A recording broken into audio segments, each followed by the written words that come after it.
মদন মিত্র মানেই নতুন নতুন চমক, মদন মিত্র মানে এন্টারটেনমেন্ট এবং জল্পনা। পলিটিক্যাল এন্টারটেনমেন্ট মদন মিত্র বরাবরই দিয়ে এসেছেন, এবারও দিলেন। কেন? কারণ মদন মিত্রকে নিয়ে জোরদার জল্পনা তিনি ঋত শিবিরে যোগ দিচ্ছেন কি না।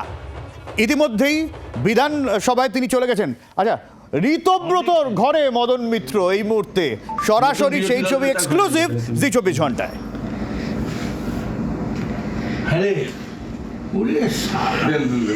অন্য 4 তারিখের পর থেকে তো এই ঘরে কখনো আসেননি নাকি? মানে 4 রেজাল্ট কেন গত 15 বছরই আসেনি না, 4 তারিখের পরে অন্যান্যরা এসছে কিন্তু আপনি আসেননি, তাই তো? এই প্রথম এলেন। এবার কি মাঝে মধ্যে দেখবো? মাঝে মধ্যে দেখবো। এবার সব কথা একসঙ্গে জিজ্ঞেস করলে বলতে পারবো। হ্যালো, বলো। কতদিন বাদে এলেন তো মদন দা? তুমি নিশা মানে প্রজাপতি ধরার নেশা। মদন দা কতদিন বাদে এলে ঘরে? বহুদিন, সেই লাস্ট পার্থ চ্যাটার্জি বসেছিল, তারপর আমি এই দিকে দরজাটাই জানতাম না, দরজাটা ছিল ওই দিক দিয়ে ঢুকতাম। পার্থ একটা ছোট ঘরে বসতে থাকবো, সেই 28 আর 29 না হলে হবে না, অনেক দিন ধরে। নতুন বিরোধী দল নেতার ঘরে এলে তাহলে তুমি? হ্যাঁ রে, অন্য 4 তারিখের পর থেকে তো এই ঘরে কখনো আসেননি নাকি? মানে 4 রেজাল্ট কেন গত 15 বছরই আসেনি না, 4 তারিখের পরে অন্যান্যরা এসছে কিন্তু আপনি আসেননি, তাই তো? এই প্রথম এলেন। শ্রেয়সী, মদন মিত্র তো বললেন অনেক দিন পরে এলেন, আর এলেন যখন একেবারে হিসেব তো ওলটপালট হয়ে গেল। মদন মিত্র এই সময় বলছেন, আমি ওনার বক্তব্যটাই তোমাকে সরাসরি শোনাচ্ছি। শুনো। বলো। কতদিন বাদে এলেন তো মদন দা? তুমি নিশা মানে প্রজাপতি ধরার নেশা। মদন দা কতদিন বাদে এলে ঘরে? বহুদিন, সেই লাস্ট সমস্ত মাওবাদী মানুষকে সেলাম প্রণাম এবং ধন্যবাদ জানাচ্ছি। আজকে এই যে ঘরটায় আমি এসে বসেছি, অনেকেরই সৌভাগ্য হয়নি। আমি অতীশ সিনহা যখন বসছেন, তার আগে আব্দুল সত্তার যখন বসছেন, আমি সেই সময়ের কথা বলছি। সেই সময় তো আমার পরবর্তীকালে পঙ্কজ ব্যানার্জি, পার্থ চ্যাটার্জি সবাই এসছে। অ্যাকচুয়ালি আমি বেসিক্যালি সততা বা কোনো লুকোচুরি জোচ্চুরি করতে চাই না। আমার কারোর প্রতি কোনো অভিযোগ নেই। আমার যত রাজনৈতিক সহকর্মী, নেতৃত্ব, সর্বোপরি আমার নেত্রী মমতা বন্দ্যোপাধ্যায়, তাকেও আমি নমস্কার এবং ধন্যবাদ জানাচ্ছি। কোথাও কোনো কিছু নেই, কিন্তু রাজনৈতিক পরিস্থিতি, আমি একটা ছোট্ট 2 লাইন কবিতার মধ্যে দিয়ে আপনাদের বোঝাবার চেষ্টা করছি। ওনাকে নিয়ে নেন না। কবিতাটা ছোট্ট, কিন্তু 2 লাইনের কবিতা। জীবন মরণ সাঁকোর সামনে, জীবন মরণ সাঁকোর সামনে, বয়স এখন দাঁড়িয়ে। জীবন মরণ সাঁকোর সামনে, বয়স এখন দাঁড়িয়ে। এখন তোমায় বুঝতে হবে কি হবে আর কি হবে না, কোন সাঁকোটা পারা পারে, কোন সাঁকোটা পার হবে না। সত্যি জীবনের এই মুহূর্তটাই আমি এসে দাঁড়িয়েছি। বন্ধু, একটাই প্রশ্ন, 21শে জুলাই আপনি কোন মঞ্চে থাকবেন? তার আগে যেটা আছে, এখনো অব্দি ভারতবর্ষের যে রাজনৈতিক দলগুলোর যে চিন্তাধারা বা মানচিত্র বা সিইও, সব কটাতেই কিন্তু ওই এআইটিসি লেখা আছে, হ্যাঁ, অল ইন্ডিয়া তৃণমূল কংগ্রেস। আমার কোনটা থাকবে? তার মধ্যে আবার দুটো ভাগ হয়েছে। আমি মমতা বন্দ্যোপাধ্যায়ের তাকে সম্মান জানিয়ে, তাকে ধন্যবাদ জানিয়ে, এবং দীর্ঘদিন তিনি আমাদের পাশে থেকেছেন, আমরাও চেষ্টা করেছি কম বেশি করার। আজ এই মুহূর্ত থেকে মমতা বন্দ্যোপাধ্যায় তৃণমূল কংগ্রেসের national committee, chief whip, working committee, party general secretary থেকে শুরু করে সমস্ত রকম পদ থেকে আমি ইস্তফা দিলাম। আমাকে আজ থেকে, হ্যাঁ, আমি তৃণমূলে ছিলাম, তৃণমূলেই রইলাম, শুধু আমি এই ঘর থেকে ওই ঘরে গেলাম। ওই ঘরে হয়তো একটা সুখের পালঙ্ক ছিল, হ্যাঁ, এই ঘরে হয়তো একটা খাটিয়া রয়েছে, হ্যাঁ, কিন্তু আমি খাটিয়ার দিকটাই দেখলাম। Thank you. আপনি কি বিরোধী দলনেতা হিসেবে ঋষভ বন্দ্যোপাধ্যায়কে মনে করছেন? আমি না মনে করলেও ভারতবর্ষের গণতন্ত্র বলে যে এলওপি সংখ্যাধিক্যের জোরে যে যাকে বিধানসভা স্পিকার এবং নির্বাচিত বিধানসভার সদস্যরা পছন্দ করবে, তিনি এই মুহূর্তে সব থেকে বেশি সংখ্যা নিয়ে যিনি রয়েছেন তিনি ঋতব্রত এবং লিডার অফ দ্য অপোজিশন। ফলে আমার মানা না মানায় কিছু এসে যায় না। যদি আমি গণতন্ত্র মানি, পোল সায়েন্স মানি, তাহলে আমাকে এটাই মেনে নিতে হবে। আমি শুধু এইটুকুনি বলবো, লক্ষ লক্ষ হাজার হাজার কর্মী রয়েছে এখনো, 2,60,000, 2,60,00,000 ভোট পেয়েছিল তৃণমূল, প্রচুর তৃণমূল কংগ্রেস। আমি সবার কাছে ক্ষমা চাইছি, তারা আমার ভুল বুঝবেন না।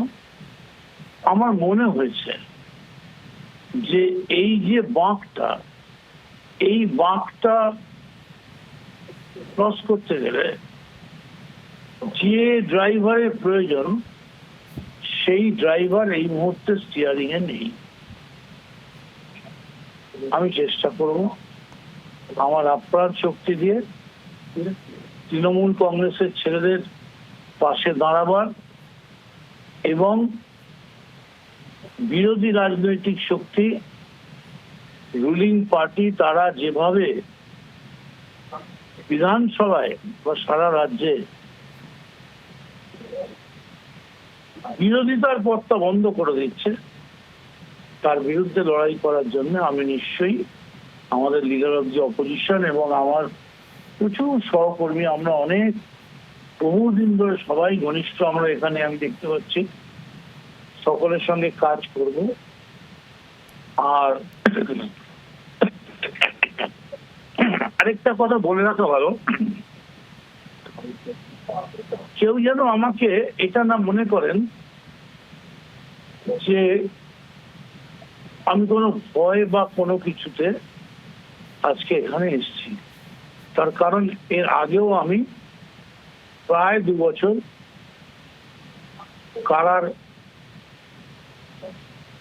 কারাগারে ছিলাম। রাজনীতি একটা জিনিস, ব্যক্তিগত জীবন আরেকটা জিনিস। আমার পরিবারকে ডাকা হয়েছে, ডাকতে পারে, ভারতবর্ষের জনতা এজেন্সি তাদের ক্ষমতা রয়েছে, যাবে, এবং আমরা সর্বতভাবে সহযোগিতা করবো। আপনার পরিবারকে যে ডাকা হয়েছে, সেটা সেই বিষয়টাকে আপনি কিভাবে দেখছেন? পরিবারকে ডেকেছে ভারতবর্ষের একটা এজেন্সি, আমার পরিবার যাবে, সমস্ত রকম সহযোগিতা করবে।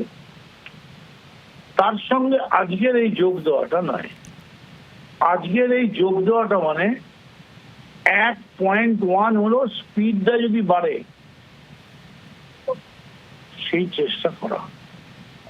আপনি যারা রয়ে গেলেন এখনো ওই পাশে, তাদের উদ্দেশ্যে কিছু জানতেন? দেখুন, এই যে আমি গাড়ি চালিয়ে এলাম, আমার গাড়ি আমি চালাবো। তো আমার গাড়ি কোন দিকে বাঁক নেবে, কোন দিকে ডান দেবে, কখন কাকে ডজ করবে, কোথা থেকে ওভারটেক করবে, তো আমার গাড়ি আমি চালিয়ে এসেছি, অন্যের গাড়ি সিদ্ধান্তটা নিলেন কেন? ভয় পেলেন না? সিদ্ধান্ত আর ভয় দুটো আলাদা জিনিস। একটা হচ্ছে সিদ্ধান্ত, আমি মনে করছি কোন সাঁকোটা পারা পারেন, কোন সাঁকোটা পার হবে না। আর ভয় হচ্ছে আমি ভয় পেয়ে রাতের অন্ধকারে বর্ডারে ছদ্মবেশী কাবুলের ড্রেস পরে পালিয়ে যাওয়ার চেষ্টা করছি। না না, আমি পালাচ্ছি না, প্রকাশ্য দিবালোকে বিধানসভায় দাঁড়িয়ে আছি। যা পারো করো, যা প্রয়োজন করো, আমি সমস্ত রকম সহযোগিতা করব। কিন্তু যেভাবে আজকে বিরোধী দল তারা লড়ার চেষ্টা করছে, আমি অ্যাপ্রিসিয়েট করছি। I apologise, I beg apology to Mamata Banerjee, আমায় ক্ষমা করবেন। আমি দলের মধ্যে চেষ্টা করেছিলাম, ডিটেলস বলবো না, দলের মধ্যে চেষ্টা করেছিলাম যাতে আমাদের দল, আমাদের গোষ্ঠী সব মিলে একসাথে কাজ করতে পারে। তার কতগুলো কারণও আমি বলেছিলাম, কিন্তু সেগুলো মানার নয়। আপনি কি এখন মনে করছেন দেখুন, অস্বীকার করে তো লাভ নেই। একটা মানুষের জন্য একটা জাতকে তো আমি বিসর্জন দিতে পারি না। Only for one man. সবাই নতুন করে নাম বলার কোনো কারণ নেই। শুনুন, দল চালায় দলের সেনাপতি, দল চালায় দলের সেনাপতি। সেই সেনাপতি যদি দলকে ঠিক মতো চালাতে না পারে, আজকে গোটা দল ভয় কাঁপছে কেন? চলুন তো আমার সঙ্গে, আমি হেঁটে বেরোচ্ছি ধর্মতলা দিয়ে, আমি দেখি কে ডিম মারে। হাঁটতে হাঁটতে আমরা ধর্মতলা দিয়ে নিউ মার্কেট যাচ্ছি, বাজার করছি। সরি, আমরা চেষ্টা করেছিলাম, কারোর কাছে অনুরোধও করেছিলাম যে আপনি দয়া করে সরে দাঁড়ান, একবার আমাদের চেষ্টা করতে দিন। অভিষেক বন্দ্যোপাধ্যায় না মমতা বন্দ্যোপাধ্যায়? আজকে পরিষ্কার করে নামগুলো বলুন। দরকার কি? থাক না, ঠিক আছে, সবাই আমরা জানি। পরিষ্কার করে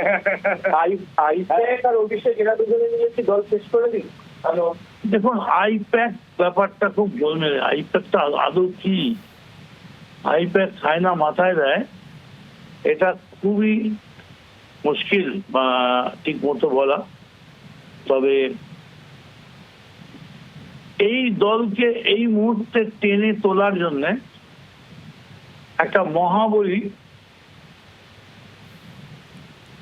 অঞ্জনী পুত্র মহাবলদায়ী, সন্তানকে প্রভু সদা সহায়, এইরকম একটা মহাবলী লাগবে। ওপাশে কেউ নেই? সেটা কে হতে পারে? সেটা আমি কি করে বলবো বলুন তো? মমতা বন্দ্যোপাধ্যায় রয়েছেন, আর আমি সব থেকে বড় ধন্যবাদ দেব ঋতব্রত বন্দ্যোপাধ্যায়কে এবং বিরোধী দল। এরা প্রত্যেকবারই যে যখনই কথা বলেন, এরা বলেন মমতা বন্দ্যোপাধ্যায় আমাদের মাথার উপরে রয়েছেন, তার নামেই সব, তার নামেই সব। আর তৃণমূলের মুখই তো মমতা। অভিষেক বন্দ্যোপাধ্যায়? অভিষেক আর যাই হোক, তৃণমূলের মুখ কেউ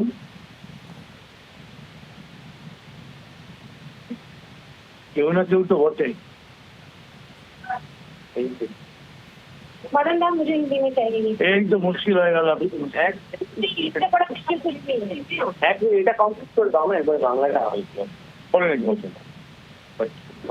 मदन ना, आज आप यहाँ पर बैठे हैं एलओपी के रूम में, क्या वजह है कि आपको यहाँ आना पड़ा? हेलो, देखिए,